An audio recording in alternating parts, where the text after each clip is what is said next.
It is too far in advance for us to say with any certainty what kind of fire season we will experience, but it is safe to say that there is ongoing potential for above normal fire activity. I will say, however, that current conditions are very different than where we were at this time last year, and that has a big influence looking ahead over the weeks and months. After 2 years of historic wildfires, Environment Canada says conditions right now are looking a bit better. Federal ministers say they're building Canada's wildfire resilience, but say a national firefighting service isn't likely to happen soon. A request to have a national or a federal service in some ways undermines what Indigenous people have been saying, which is we want an active, autonomous role to play that works in partnership with the federal government and with provincial and territorial governments. Earlier this week, NDP MP Richard Cannings wrote a letter to the Prime Minister urging the creation of a national fire service, citing the Chief of Defence Staff, who says Canada's armed forces won't have the capacity to help fight fires this summer.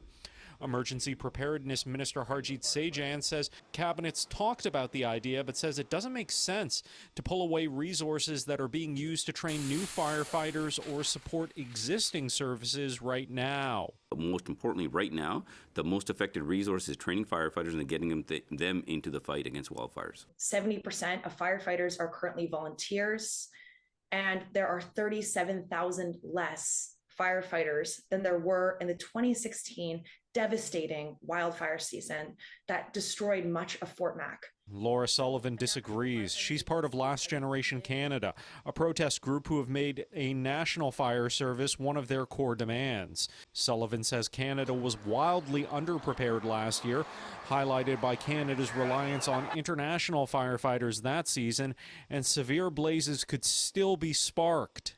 Even though the forecast says that it's more mild, we've seen things turn on a complete dime. And with rising temperatures, unpredictable weather events, and extreme drought that much of this country has been facing, we never know when massive wildfires are going to start. In Ottawa, Xiaoli Lee, City News.